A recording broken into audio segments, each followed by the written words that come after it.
Hello friends, welcome back to my channel. हमारा accounting को share capital chapter चल रहा है। आज इसकी 5th क्लास है। आज हमारा टॉपिक रहेगा issue of share for cash in lump sum. अभी तक बच्चों हमने सीखा था कि जब कंपनी शेयर्स इशू करती है तो वो सारा पैसा इकट्ठा ना मंगा के इंस्टॉलमेंट में मंगाती है। इंस्टॉलमेंट के नाम थे application, allotment, first call and final call. लेकिन कभी कभी कंपनी क्या करती है, सारा पैसा एक साथ मंगा लेती है, तो वही होता है issue of share for cash in lump sum. ठीक है, लम्प सम यानी सारा पैसा एक साथ मंगा लेती है। तो चलो देखो इसकी मीनिंग देख लेते हैं पहले। When shares issue either at par और at premium are payable in single payment, the share are said to be issued against lump sum payment। Clear? एक सिंगल पेमेंट में सारा पैसा मंगा लेती है, तब उसको लम्प सम कहते हैं। बहुत इजी कॉन्सेप्ट है। इसमें आपकी सिर्फ 2 एंट्रीज होती हैं। एंट्रीज पहले सीख लेते हैं। सबसे पहले जब पैसा आएगा, bank account debit to share application and allotment account, ये एंट्री होगी फर्स्ट पैसा आने की। अब इसमें हम एप्लीकेशन के साथ अलॉटमेंट भी लिख देंगे। क्यों? क्योंकि अभी हमने शेयर्स भी अलॉट कर दिए, सारा पैसा मंगा लिया है। ये कैश रिसीव होने की एंट्री है, नरेशन आप लिख लेंगे।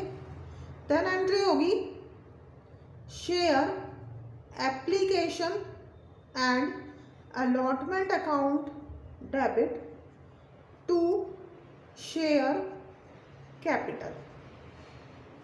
अगर एट पार पर है तो ये एंट्री होगी, और अगर प्रीमियम है क्वेश्चन में तो सिक्योरिटी प्रीमियम रिजर्व ये लिख देंगे हम। ठीक है, आप पूरा लिखेंगे। If issued at premium. ठीक है, प्रीमियम के केस में आप SPM और लिख देंगे, सिक्योरिटी प्रीमियम रिजर्व। बस यही 2 एंट्री होंगी। ठीक है, अब हम इसको एक क्वेश्चन के एक एग्जांपल ले लेते हैं, उसके थ्रू समझते हैं। ये आपकी एक एग्जांपल है। जैसे कि एक्स लिमिटेड ने इशू किया है 10,000 equity share of ₹10 each payable fully on application. ठीक है, फुली पे हो गया एप्लीकेशन पे, that means lump sum amount. ठीक, तो जर्नलाइज हमें जर्नल एंट्री करनी है एट पार और एट प्रीमियम पे। तो चलिए सबसे फर्स्ट केस लेते हैं एट पार पे। तो एट पार में सिंपल वही एंट्री होगी, bank account debit to share application and allotment account 10,000 पे। मान लीजिए, हाँ 10 है, 10 रुपये का शेयर है, 10,000 पे को हम 10 से मल्टीप्लाई करेंगे, 1 लाख से ये एंट्री हो जाएगी। फिर ये वाली एंट्री करेंगे share application and allotment account debit to share capital, ये भी हमारी 1 लाख से हो जाएगी।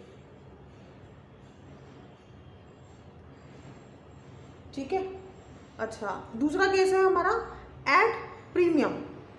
प्रीमियम लिख लेते हैं एट ₹2 पर शेयर। ठीक, अब हमारा फर्स्ट पार्ट तो कंप्लीट हो चुका है यहाँ पर। ठीक है, अब हम सेकंड पार्ट करेंगे। अगर वो प्रीमियम पे इशू होते हैं, एट पार पे ना होके एट प्रीमियम पे होते हैं शेयर्स इशू, तो हमारी फर्स्ट एंट्री सेम होगी, bank account debit to share. अभी यहाँ पर देखो इक्विटी था ना, तो हर जगह हम इक्विटी वर्ड जोड़ देंगे। ठीक है, इक्विटी शेयर यहाँ लिखेंगे, equity share application and allotment. ये अब कितने से होगी? 10 रुपये हमारा ये फेस वैल्यू है, प्लस 2 रुपये प्रीमियम, 12 रुपये अब पब्लिक ने दिए हैं।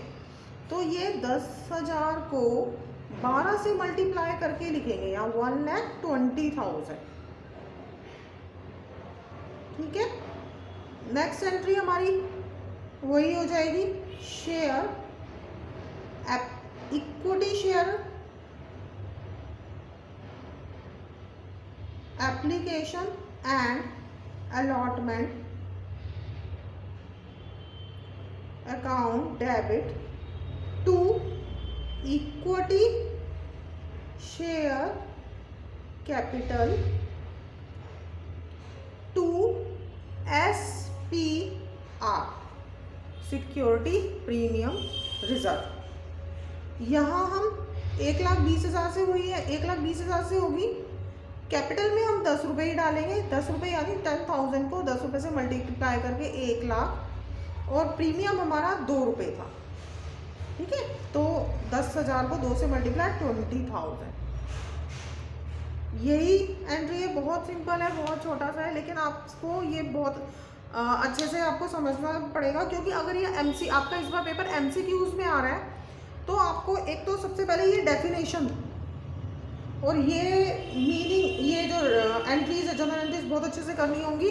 आपको जो मीनिंग है उसमें पूछ लेगा बताओ ये क्या है, तो आपको बताना पड़ेगा कि ये लमसम, ये share issue for cash in lump sum है इसका आंसर। ठीक है, किसी भी तरीके से घुमा फिरा के करना पड़ेगा, वो तो जब आप डिटेल में आप अच्छे से कर लेंगे तो आप MCQs आराम से दे सकते हैं, या फिर आपसे इसमें ही एंट्री में पूछ लेंगे कि इसके एप्लीकेशन है या अलॉटमेंट में बताओ कितना पैसा आएगा। ठीक है, कुछ भी किसी भी तरीके से घुमा के कर सकते हैं, इसीलिए आपको डिटेल में सारा समझना जरूरी है, चाहे आपका MCQs ही क्यों ना आए। और ज़्यादातर क्वेश्चन प्रैक्टिकल के आने वाले हैं इस बार। तो चलिए, आपको अब ये क्लियर होगा। अब नेक्स्ट क्लास में मिलेंगे, तब तक के लिए बाय।